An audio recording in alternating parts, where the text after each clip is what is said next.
Champions of Psychology is meant as education and entertainment. It is not a substitute for medical advice or professional counseling.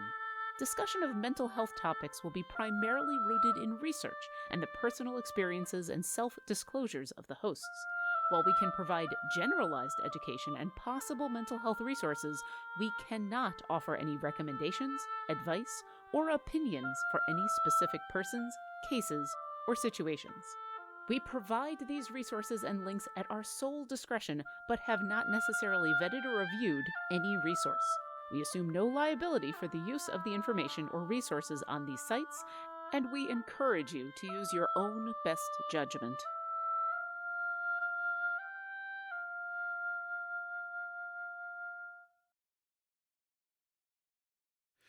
Hello, and welcome to Champions Psychology, a show with the goal of openly talking about mental health and gaming presented by Codename Entertainment and TakeThis.org. Every Tuesday at 12 p.m. Pacific Standard Time here on twitch.tv/CNE Games, Mitra Jordan and Raffael Boccamazzo, aka Dr. B, talk about mental health and how gaming affects us. If you're with us live in the chat, you can leave a question that I, Treavor Bettis, will ask them later in the show, and our topic today is why we love unboxing videos. But before we get to that, Mitra, Dr. B, who are you for the fine folks who may not know? Okay, then. Well, I'm Mitra Jordan. I work as a therapist in Victoria, British Columbia. I love games and this often comes up with my clients as well, as in they love games. And sometimes that's a common language we use in our therapeutic work. And I'm going to start rambling because the thing is, Trevor, I was so impressed by how quickly you went through all that was all I could think about when you asked me the question. What happens when you get 3 ADHD people to host a show? That is a television pilot if I ever heard one. I want to see Blogosphere, but with all ADHD characters. Oh boy. It'd be like news radio from the 80s, 90s. Blogosphere, because they go everywhere. So that's really the missing market. Come talk to me, ABC, NBC. I'll get you your show about a podcast that needs to be on TV. We'll work something out. But hi everybody, I'm Raffael Boccamazzo, better known as Dr. B for long Italian name reasons. I am a clinical psychologist in Washington State. I'm the clinical director of what is now we were the first and the oldest mental health nonprofit to serve the game community. Take This, an expert on applied tabletop RPGs. And lately I've been doing a lot of reading up on things like parasocial relationships and things like unboxing videos and all stuff related to content creation, because for some reason it's relevant to a lot of people. Interesting. Right? Well, we might have to talk about that. Yeah. We'll have to today, in fact. Yeah, you know what? Let's unbox that one. So I was waiting for that. It was low-hanging fruit. He just lifted the lid on it. And if there's anything I'm gonna do, it's gonna be going for the easy one. I'm not getting a ladder out to get some fruit. I know. He had to break the seal on that. We're gonna tape his mouth shut if we need to. But where will we send him? See, this thing, I'll let this go the whole show. The chat thinks I won't. I will let this be the whole episode. Okay, chat, please notice I'm blinking twice. Okay, okay, this is what it was like. This is how we are all the time. It is Blink true. 3 times fast for help. Okay. No one is coming. So this is one of those topics that when we had our preseason meeting that I was like, I don't know if I would have thought about that. But the more y'all talked about it, the more this made absolute sense to do. So I definitely want to turn it over to the two of you. Where do you want to start with unboxings and why we love them? Well, it's more that the kids love them, Trevor. The kids! Oh, please. It's the youth. It's because of you. This is you. You got that totally package my of idea. soaps. No, you did. Hey, I had something to do with it. Wait, You got what? that package of soaps. And I'm like, That's right. "Ooh." That's and then right. it's like, oh, right. Unboxing. And you're That's like, right. And you pick up the soap and you hold it to your nose. And it's like...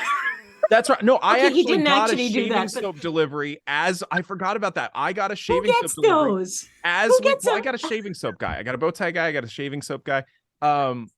as we were planning out the season, and it made us realize that people love unboxing videos, but why? Mm. Why do people love unboxing videos? I remember so many parents of the kids I worked with at the time boxing videos were really hitting their heyday, just basically doing that inevitable parent thing that we are all doomed to of, why are the kids watching this? This makes no sense to me. And they've just grown in popularity since then. And so many of us love watching our favorite streamers, our favorite content creators get swag, get deliveries, get whatever. And why do we love this so much? So we want to talk about it. I do want to put a pin in that we'll come back to at a future point of if Mitra does go around Bed Bath & Beyond grabbing soaps and going, but we can cover that another time. Excuse me, but I have a soap guy. No. Actually, that is not completely a lie. I do actually have a soap delivery coming. Oh my God. I'm not alone in this. Oh God. Mitra and I, what you all don't know is Mitra and I learned so much about what we have in common, such as our shared love for real trashy reality television. And apparently now we both have a soap guy. So, yeah. So okay. So here's the thing. We've talked about parasocial relationships on the show before. And turns out a lot of why we love unboxing videos has to do with parasocial relationships, which often have an extremely negative context when content creators and other people talk about them, but they're not always negative. In fact, they can be positive in the right contexts. I have a parasocial relationship with two guys named Steve. One of them's Steve Rogers. The other is oh wait, no, both Rogers, Fred and Steve. Yeah, other way. But and I think about what would they do, and so and I'm trying to model my life after that. But parasocial relationships, they're present in so much content creation. Some theoreticians argue that they're actually necessary for content creation success, and all that is an intense one-sided relationship towards a celebrity of sorts. And that's really the nature of parasocial relationships to begin with, but we'll get into that. I've been rambling. Mitra, save me. Save you from yourself. Okay. All right. I can do this. Why are we so drawn to these parasocial relationships? You answered the question when you said part of it is the internal relationship that we develop with that person. Of the two Rogers, what would they do? And there's something about that relationship in terms of what resonates with us. But what is it about the vicarious nature of unboxing videos that is so appealing? And I think part of the clue is right there in the word vicarious. We do as a species get pleasure from each other in terms of activities and just the enjoyment and empathy of another person's feeling state. And so somebody's happiness and somebody's joy in something evokes happiness and joy in us. And this only really works if we have this parasocial relationship in place. In other words, if I'm watching some kind of content creator and I already care about them, or I'm curious about them, then I'm curious about whatever it is they're unboxing. So that's one thing. And the other thing is I might be curious about the contents of the box, right? So I might actually search for a video about a product or something I'm interested in purchasing, say, and I'm curious about what it comes with, and maybe I want to understand what it doesn't come with in case I need to buy that. And this actually happened recently, as I think everybody on our channel now knows. I'm pretty into sewing. And so I recently purchased an embroidery add-on to my sewing machine, and I wanted to make sure I understood what it came with. And so there was a practical purpose to kind of looking at a couple of videos of like people unboxing this thing. By the way, it was kind of dry. It's mostly people who sell them. Like, so there's this unit and this is what it comes with. And then they'd hold up the various hoops it came with. And then you'd understand which hoops it didn't come with and that kind of thing. So a lot more dry. But so I think there's that practical purpose we picked up on. And now I think, are you ready to jump in, Dr. B? Well, yeah, thank you. So cheers. So it turns out that there may be a combination of things working here. One of them, as Mitra mentioned, is the beautiful part about the internet and streaming and content creation and all this stuff is our ability to really democratically find people who also engage in our hyper niche interests. Like I bet, Mitra, if you wanted to find a YouTuber who did like reviews of different sewing needles. Oh, there's several, yes. I kid you not. There's even a company that sort of specifically makes certain needles, and whether they're titanium covered or chrome covered, it's a thing. And these are actually just the sewing needles. Then there's a whole other thing about hand sewing needles. Yeah. You can find everything. I'm fascinated by this. So by the way, of course you are. You've ADHD, and this is a perfect rabbit hole. Just calling to you. Let's make it so. Just for kicks and giggles, I went and looked up sewing needle reviews, but I got sewing needle, and then it autofilled Elden Ring, and I went, you know what I've been up to recently. I get you. But there's quite a few sewing needle reviews. Absolutely. And so you've got these hyper niche interests. So you've already got an investment in something. So if I'm watching a content creator, it's because I already have an investment in what they're doing. Okay. And if I'm watching for a while, we've got this combination of either actual interactivity with the content creator or, the potential for interactivity, and I can interact with the rest of the community. So, we get that reciprocity going on.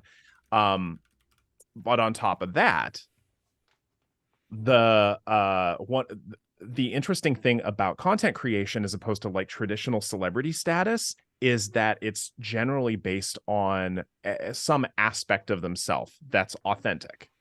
Okay, like I'm an actual psychologist. I don't act like this all the time, but I'm an actual psychologist. Listen, I'm boring at home, okay? You are not. I've played Destiny with you. Okay, that is a special circumstance, and I'm competitive, all right? And I am sorry for what was said. Are you, though? I will do it again. I'm sorry. But we'll talk about true remorse in a different podcast. Yeah. That's a crime podcast, okay? True remorse. Oh, that's a great name for a podcast. Right. Thank you, Mitra. Brilliant. Keep coming up with this. Keep coming up with it. But so you've got content creation that's based on an authentic aspect of the person. So you've got an authentic aspect of the person, a hyper niche interest, reciprocity, and a lot of content creation is built on like what we would think of as consistent, intimate cues. Like, how many times have you seen a content creator on social media be like, help me pick an outfit? How many times I kind of did this today. I essentially was asking, help me pick a bow tie. That's true. Yeah. How many content creators, how many streamers broadcast consistently out of their bedroom, out of their living room? How many content creators have pets walk in, family members, and you kind of get to know them a little bit on camera? So all of these things are cues that we would traditionally associate with more intimate friendships. And so it brings us emotionally a little bit closer to the content creator. We feel I'm going to bring in the mundane that people do as well. You know, come grocery shopping with me, or let's cook dinner together, or any of those things, right? And again, it's who do we associate those activities with? Right. Close friends and family. Right. And so we get this sense of that this is where the parasocial relationship stuff is, because we get a sense of knowing them, or at least a version of them, and we have an emotional connection to them. And Mitra brought up a great idea, which is a word that I just love to get to use. When we get pleasure from other people's pleasure, that's Freudenfreude. He was gonna bring that He up. has been so excited. I rarely I get enjoy him saying that. Like, I want you to know, like, since, I'm getting Freudenfreude. This was like since the season planning me, so it's been like a month, and he's been like, yes, I get to say it. I like words, and I so rarely get to use it. I'm gonna spell it in the chat because they're asking. Yeah, Lauren wants to know. We need Freudenfreude Yes. in there. Freudenfreude.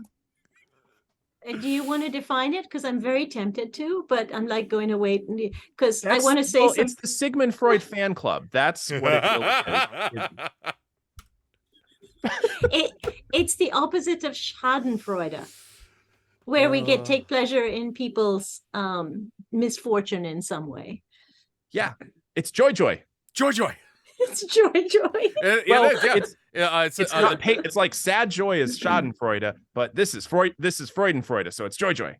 This definition, finding pleasure in other person's good fortune, is what social scientists call Freudenfreude, a term inspired by the German word for joy that describes the bliss we feel when someone else succeeds, even if it doesn't directly involve us. Yes, and Beethoven composed the Ode to Joy with this in mind. No, Absolutely. He didn't, but I had to say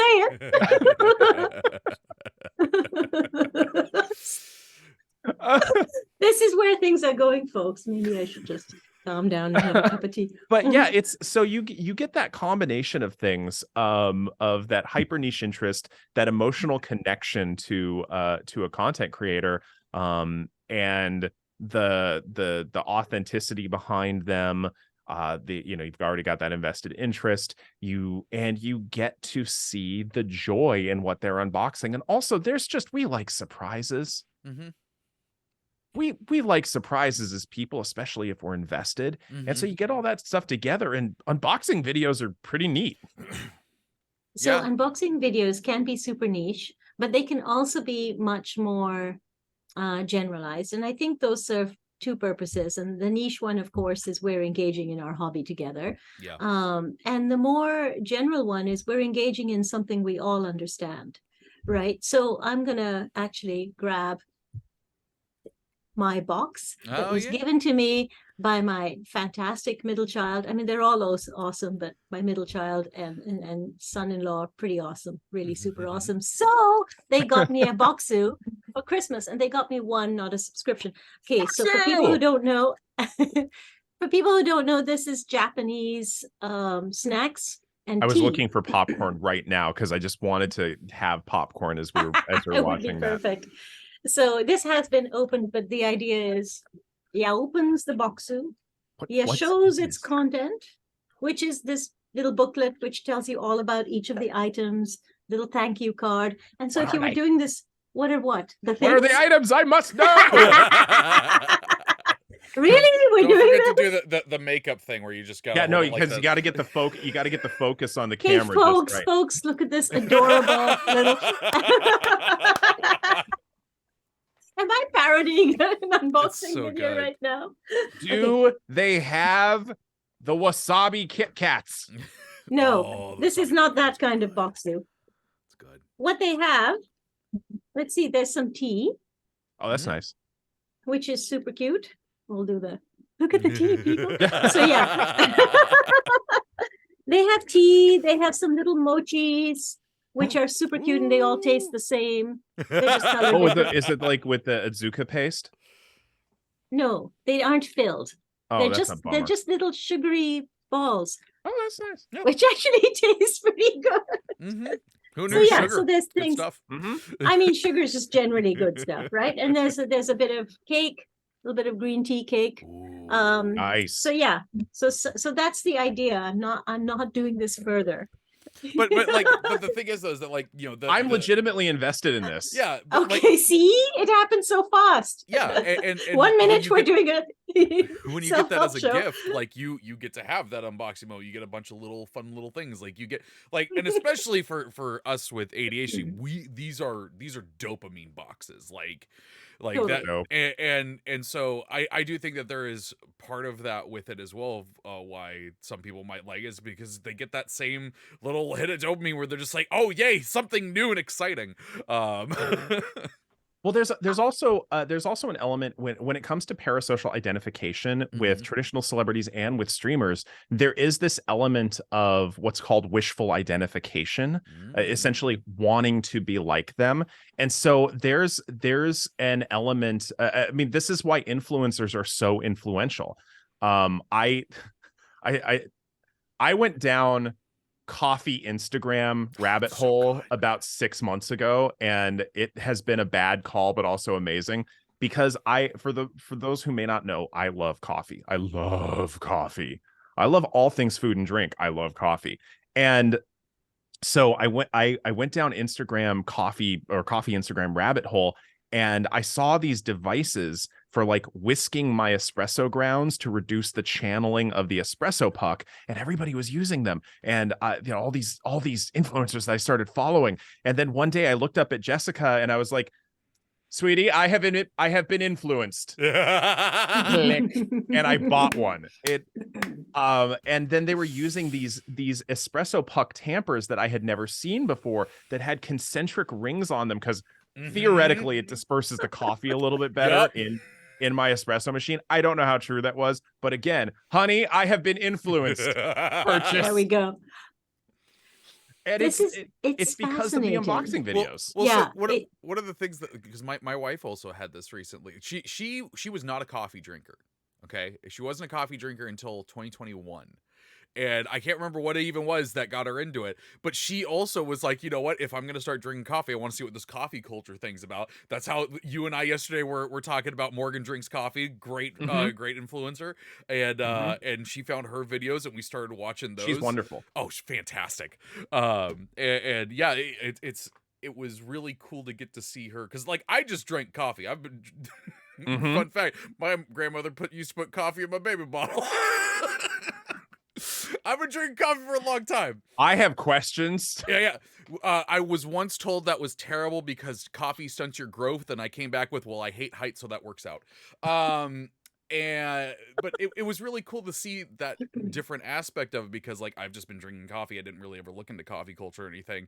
And so to get to see her discovering that she does like coffee and then just getting to discover a whole new aspect of that with her by watching these videos and there was unboxing ones of like the pour over coffee things I didn't even know existed. I'm just like, you put the coffee in the thing and then it comes out.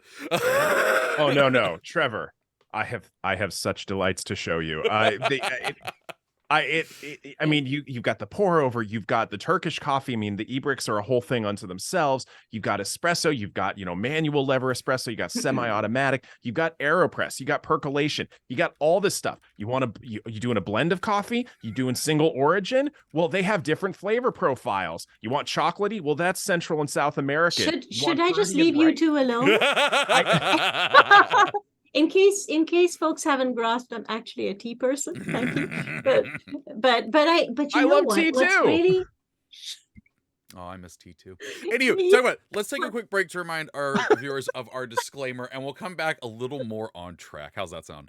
I don't know if that's possible, but we can hope.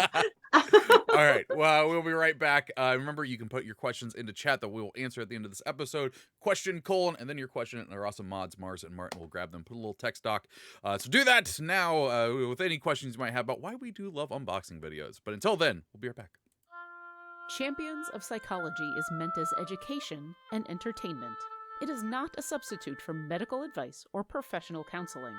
Discussion of mental health topics will be primarily rooted in research and the personal experiences and self-disclosures of the hosts.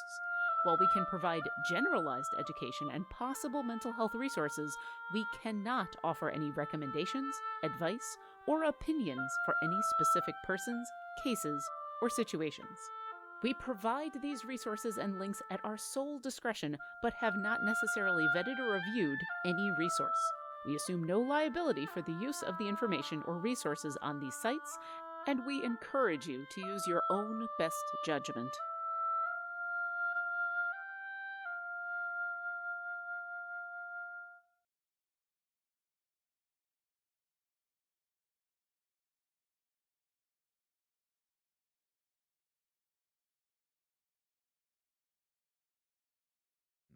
Okay. Mitra had a really great idea for a little extra bullet point here. Mitra, what did you want to talk about? It occurred to me that Advent calendars also had aspects of the pleasure of unboxing in them. Yeah, Okay. which is the mystery of getting something. And I did a licorice Advent calendar. Licorice one. I know. I'd gone to this rather fancy deli that I don't often go to, but you know, Christmas time and all that in holidays and eating and things. And so I was just looking around there, and there was this licorice Advent calendar, fancy Danish brand of awesome licorice, and they had an Advent calendar. And I always buy my now adult kids Advent calendars, and it's kind of a fun thing in our house, a fun treat where I choose what goes in each of the little. Yeah. So it's not a surprise. I Their love Advent this. calendar isn't a surprise to me, but I can put cool things that are tailored to them in these little that's Advent calendars. cool. Right. And so I was standing there going, who doesn't like a surprise, me included? I buy me fancy Danish licorice. Darn And it right. was so good that I bought it for my best friend who's into licorice too. And then we were like, wasn't day 11 awesome? And that was a whole thing. Oh, well, I mean, you're bringing up the idea of parallel experiences. Yes, which I And- think is a big part of this. Absolutely. And there are content creators who do a really good job of setting up rituals with their communities. Like, hey, we're going to do an unboxing video. Let's take 5 minutes. Let's go get your tea. We're going to do a cozying unboxing video. And there's that more of that emotional connection and intimacy, because now we're all simultaneously participating in this event. There's a sense of inclusion that goes along with that as well. That's right. Yeah. There's so many cool aspects to this. Yeah. Now the Advent calendars, I mean, one, I love them. Two, I hated stalking them at Barnes and Noble. But the having the once a day thing. And I think the thing was for me, like when I was a kid, my mom once got me one of the candy ones. It was just like the little chocolate one. And that one didn't really do it for me, because I'm like, we got a bag of Snickers in the drawer. Like I can go grab one of those anytime I want. And it was the first time someone got me one that was like, I don't even remember what it was. It was like a Lego one or something. I'm like, oh, the there's minifig, there's like Advent stuff calendar in here. Yeah. Oh, Yeah. this is my jam. Yeah, and I think they've really gone places. Like now there's tea ones and there's special spice ones that you can get. So the cool thing about this that I Is there love, a soap one, Raph? Is that where you're No, going? there's something. no, Where is he not that I going? know of, but there are The several bow tie liquor one. ones. Oh, the liquor ones are Yes. dope. I am a member of the Scotch Malt Whiskey Society for a reason. Ooh, you're giving me ideas. Yeah. Oh man. I told you I love all things food and drink. I know, but Yes. it's the extent. It's when a membership card comes into the There's a conversation that I get pin. amazed. There's a pin. This is the problem. He's had time on his hands, folks. Love it. I have to make up for my lost years of grad school. I have to make up for my lost years of raising kids where I was into certain things. Before I very have deeply kids, and I gotta make up specifically. for all my years of grad school. Yeah. Okay, so one of the things though that we did want to talk about was Dr. B was the challenges of this. Mhm. So where you want to go with that? I mean, I think there's some of the typical experiences of social media are things that we need to pay attention to in here. And one of them is FOMO, that there can be a degree of envy, especially when you're seeing, certain people, when they're influencers, this is free advertising for companies who send them stuff. I mean, let's call it what it is. And sometimes what they get sent is really freaking cool. Oh yeah, and also inaccessible to a lot of people. I have been brutally honest before with this sort of stuff, where it's like someone will send me an unboxing video, like when Elden Ring came out. A lot of influencers from Soft actually sent them a freaking sword. Like it was a really cool sword. It had stuff etched on it. It was awesome. And somebody sent me one of the videos, and it was someone who, like, I absolutely do not have a parasocial relationship with this person. And I was really awesome. Like, that's really cool. I'm not going to watch it because I don't care. It's not something I can get. I'm happy for them that they got it, and that's really cool. I'm not gonna watch it because I can't get it, so I don't care. And like there have been times like that where, but like if it was a, like, to your point though about like parasocial relationship, if it was someone that like you know, let's say that you know, someone that I kind of know or something got one, I would absolutely watch that video because they're getting joy out of it, and I like people that I like getting joy. Yeah, so isn't that interesting? There's a difference between the I can't get it, so I don't know and don't care, versus I can't get it, but someone I've developed a kind of connection with. It's parasocial, but I care about their happiness now. Therefore, I care that they can get it. And I'm curious. Yeah. So this, we seek human connection in every way. And this is one way to feel that sense of connection. Yeah. And at the same time, and vicarious it also pleasure. But it can set it can set up this sense of materialism, or you know, in order to be successful, I have to get the cool stuff. When I'm going to tell you all this. Swag is great to get from companies, but that's not the reason we do our jobs. And the amount of work that goes into the point where you start to get swag. Glad the swag isn't the reason I do my job. Yeah. Somebody asked me once, like, oh, you got some, like, somebody sent me some dice or something, and I appreciate it greatly. It was very cool dice. And a friend of mine who was jealous of this asked, well, what do I have to do to, you know, start getting that stuff? And I was like, pound the pavement at conventions 16 hours a day for 5 years. Yeah. And then people start to send you stuff. Yep. And they're like, not worth it. Exactly. And that's so important to keep in mind. Like, you know, it's true that influencers in particular get sent all kinds of things in their niche area. And it brings up a couple of different questions around the unboxing stuff in particular, where I am suggestible, like we all are sometimes, particularly if it's something we're all able to be influenced. Right? Exactly. And so if it's something that I've been thinking about or curious about, and they got it for free and now they're promoting it, of course, as we all know, it's kind of hard to trust the reviews in that case. And so you're kind of watching for different things, I hope, when you're watching those kinds of reviews, which is not, do they love it, ooh, ah, but would I actually find this thing useful? Right? Which I think is a little bit different, you know. And of course, it's great to get those reviews where maybe someone has purchased it themselves, or if they haven't, and this is where I think it gets really difficult. Maybe they haven't purchased it, but, you know, my opinions are all my own and stuff. Well, are they though? Because, you know, you want people to keep sending you stuff. And people who have power to send things are going to look at what you say about the things you've already received. And if you say nice things and you appear happy and somewhat transported by the process of unboxing them or using them, they're more likely to send you stuff. So then we get into how useful is it for us to watch those? How discerning can we be? So, and part of the parasocial relationship is that experience of trust in the influencer. Right. And we do have a lot of trust in the influencers, but this is also where some of the other stuff gets into, where we can get into some other much more deep harm. And I really want to turn this over to you on this, Mitra, especially when it comes to, you know, body image dysmorphia and some of the other stuff that's really rampant in both the fitness influencer community and the beauty product community.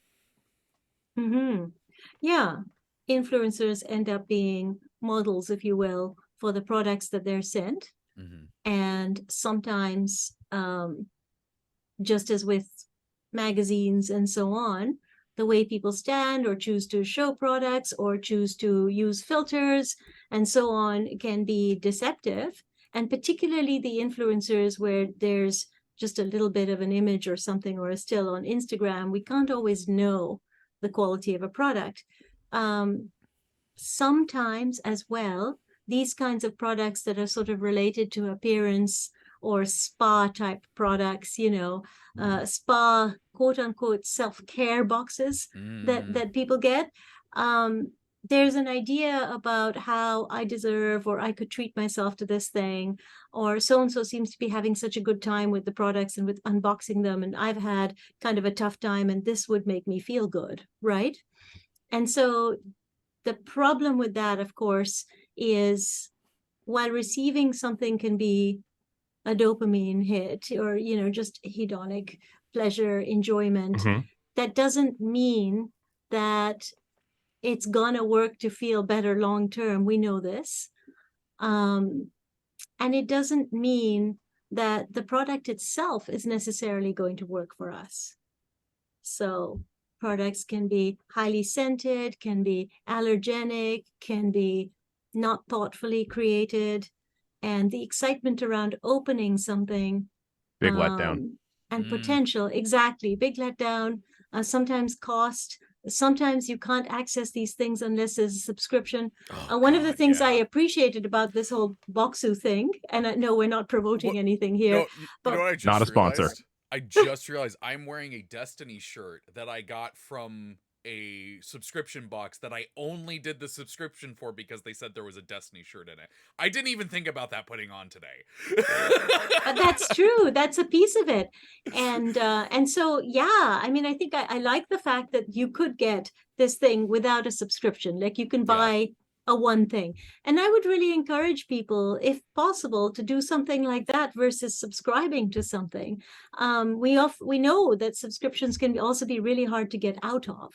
Oh, yeah. And that's an issue. Yeah, especially for the ADHD crowd. Yeah. Automatic renewal. No. Right. And then I think also, if there's a sort of promised product, there's the whole idea of, will it be this month? Will it be this time? Or what is the kind of best product in there? Will I like it? So the excitement of getting the package, whatever it is one thing, but whether you feel let down after opening it, or whether it's things that you actually value or want to own, kind of can be real issues.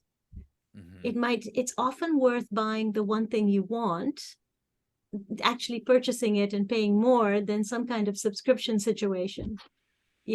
So what I was told about Magic the Gathering. I was literally just thinking that. I know, which is simpatico. Yeah. I heard the professor's voice in my head. Yeah. And I think there are some subscriptions that we really enjoy. And I think this is where it's important to just kind of go, okay, that I'm committing to a thing that I love and want to do. And that's awesome.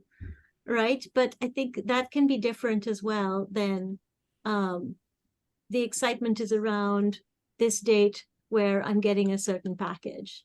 That can be a double-edged sort of sword, to expect anything to kind of lighten your day and make things better. So and we get into the aspect of materialism, like I need X, Y, and Z to be happy. And this is I'm just speculating at this point. There's not a ton of peer-reviewed research on this stuff. It's getting better, but there's not a ton out there on this. But the overemphasis on the materialism itself can potentially have deleterious effects on us. Like we would need X, Y, and Z to be happy, when the truth is, when am I happiest? It's not with luxury items. It's when my basic needs are taken care of and I have the time to engage in seeking out these luxury items. I have my necessities covered. That's what makes me happy. And the autonomy and time to do what I want. And I think there can be some danger there with some of these unboxing videos if we hyper focus on this idea that if I just get that, I will be happy. And as I don't have that, I'm not. Yeah. And I think from an ecological and a sort of conscious perspective, we also want to think about how far are these things coming? Where are the products in them made?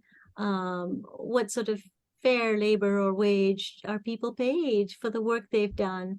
I remember watching one that was like, and perfume and scarves and things. I remember thinking, where's the real value in that? Would I actually use it? And so it's not about, by all means, enjoy products that you get or buy or a subscription, as long as there's that continual process of asking yourself, is this enriching my day, my Right. life? What is the cost to me? Just as any big purchase. Mm-hmm. I also think some of the unboxing around tech,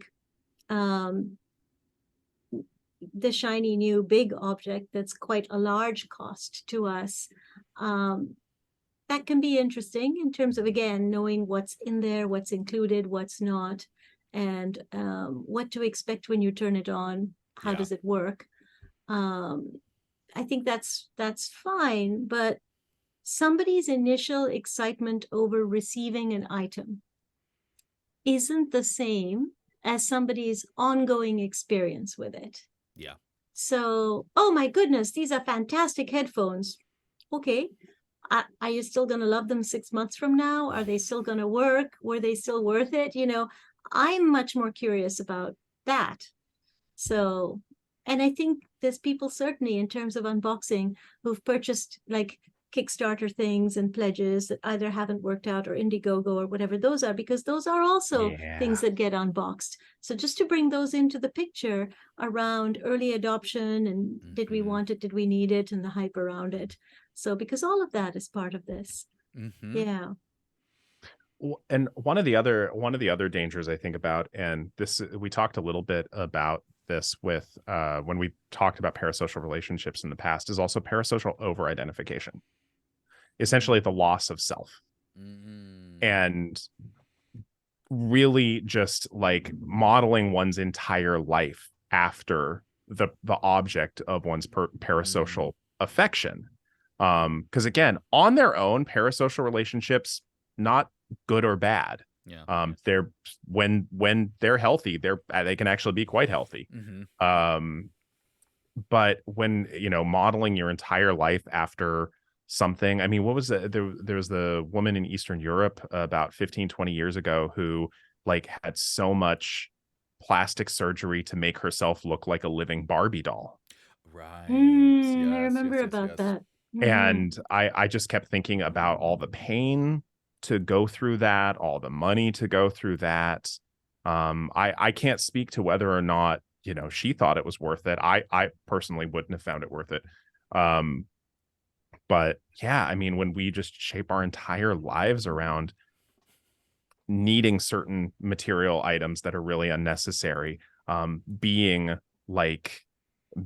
like one person to an incredible life-altering degree, then it can do damage to us, and it can reduce our sense of self. What do you want to do? What do you like? What do you enjoy? Go out and do that. Yeah, I think that brings up some really interesting questions, particularly around beauty and beauty modification, which, you know, we're planning on picking up, by the way, this season at some point. I think it's one of our future conversations. But I do think that this idea of influencers in particular and content creators are looking for the views and the responses. And therefore, it's useful for us to keep that in mind. Now, some of them seem very genuine and down to earth. I can't speak to who they really are in terms of their content, which is interesting to engage with. And some of them, of course, are also specifically trying to provide content for the audience that they already have and the things that they have been asked to do. I've known several of them who've been asked to review a certain product or look at something, and they purchase it with their own income and they present that to their audience. And these are useful things for us, I think, particularly if we already have trust. But of course, there's also the other side of it, which is the coveted object or the expensive thing or the early adoption, the vicarious curiosity we might have about that. But as we know, we are influenced literally by the emotions and experiences that other people have. And to conflate that influencer or parasocial relationship with our best friend or someone next door because of the cues that we see in the video as to where, you know, the things that happen in their kitchen or the way they might be trying on different clothes. We might feel like we're in the changing room with them. So all of this creates a kind of false intimacy and trust that can affect our own judgment around the product that they're hyping. So just recognizing, as we do now with ads and advertising that we grew up with, or the way in which we're manipulated to have curiosity in terms of media or material objects, we just want to keep in mind that this may be another kind of manipulation. And so we need to bring our own discretion and critical thinking. It's fair. So my question is, how do we do that? Like, how do we? Well, I mean, again, the answer is more media literacy, and just also having, for me, it's having an understanding of they're selling to me. They're doing a really good job. The unboxing video is a form of advertising, especially if they got this for free. I am being catered to in my hyper niche interests. Actually, one of the things I do is I leave it in my cart for 24 hours. Yeah, I do that as well. I also look for local sources for things in case that's a product I can buy locally, because then I can go take a look at it for myself. I find that useful. I also sorry, go ahead. Go on. I was just gonna point out real quick. Something from the chat. Star Chaser said unboxing videos is the century's version of as seen on TV products. Totally. Yes. 100%. Yes. Totally. Yeah, absolutely. And just as with all of that, there's the good thing is, I don't know about your mall, but I have a couple of places where I can look at that as seen on TV stuff. And that's kind of fun. It can be often more janky than you think when you see it in person. Mall? Yeah. Oh, don't you dare do that. No. We like No. malls, damn it. No. We don't have to like them at all, but we're curious about. Yeah. Fun. All right. They can be. Yeah. I was going to say something that's gone from me now, but it'll come. I was going to say my malls are like the third or fourth circle of autism hell for me. That's fair. Well, that's why I don't like to think about when you go, right? Yeah. You will have to think about when you're able to go. Oh yeah. Yeah. I do Tuesdays not go to at noon. Okay. Yeah. I not plan a Saturday this. afternoon at IKEA. That's Actually, the ninth circle of mine hell. is 2 p.m. 2 p.m. No one's there. It's great. Right. Oh, just after lunch. Good strategy. Oh yeah. No, absolutely. Good strategy. So we actually got to start wrapping up. But go ahead, do that last point you got there. There is a piece of me that I noticed a long time ago could get quite engaged and create my own narrative around a purchase. Like I remember Sophie Kinsella in the Shopaholic series talked about this. I'll be the girl with the bag. I'll be the, so watch out for that, right? Yeah. Watch out for the narrative you start creating about, if I have this product, I'll do this, I'll be that, companies like Hermes and Chanel and all of they've capitalized on that for years. All good car companies capitalize on that in their advertising, and so do influencers. So just that's a piece to keep in mind. I've only had one of those thoughts that actually came true. Every other one never happened, but I was the dude in the purple jacket and I looked cool. We gotta start wrapping things up. Friends, if people want to find you and your work on the interwebs, where could they do so? At Mitra Jordan, Twitter, right down there. And of course, at mitrajordan.com. which is my website. Yeah. Unlike this guy here, who is everywhere. Did I point in the right direction? You did. You got it. Yeah. Nice. The handedness, high five. No, I'm not even trying. In person, yes, I'll reach all the way up. We're very similar, but we're different in height. I'm so much taller than people think. Oh my God. I have short person energy on screen. And then I unfold. And he unfolds. And he keeps going. And I'm still short for my family. Oh, God. Wow. But you can find me on pretty much all the socials at the Dr. B, TheeDoctorB as in boy. But more importantly, follow Take This org. We got a lot of cool stuff coming up at Take This. We're working on some edits to a content creator burnout video series, and got one on parasocial relationships that's in the pipeline too. Go check out our resources, takethis.org. It's wonderful. Absolutely. Take this fantastic place and one of the reasons we get to do this show. So thank you. Yes, thank you. But yeah, that's gonna do it for this week's episode. The streaming schedule for the week is to what I believe is the new normal for right now. So you can check those schedules on our Twitter, our Discord, and our Reddit. Yeah, thank you to our mods Mars and Martin for doing a fantastic job. And thank you to Codename Entertainment So and awesome. Take This for giving us an opportunity to have these discussions. But that is gonna do it for this week's episode. So until next week, take care of yourself. Champions of Psychology is meant as education and entertainment. It is not a substitute for medical advice or professional counseling. Discussion of mental health topics will be primarily rooted in research and the personal experiences and self-disclosures of the hosts. While we can provide generalized education and possible mental health resources, we cannot offer any recommendations, advice, or opinions for any specific persons, cases, or situations. We provide these resources and links at our sole discretion, but have not necessarily vetted or reviewed any resource. We assume no liability for the use of the information or resources on these sites, and we encourage you to use your own best judgment.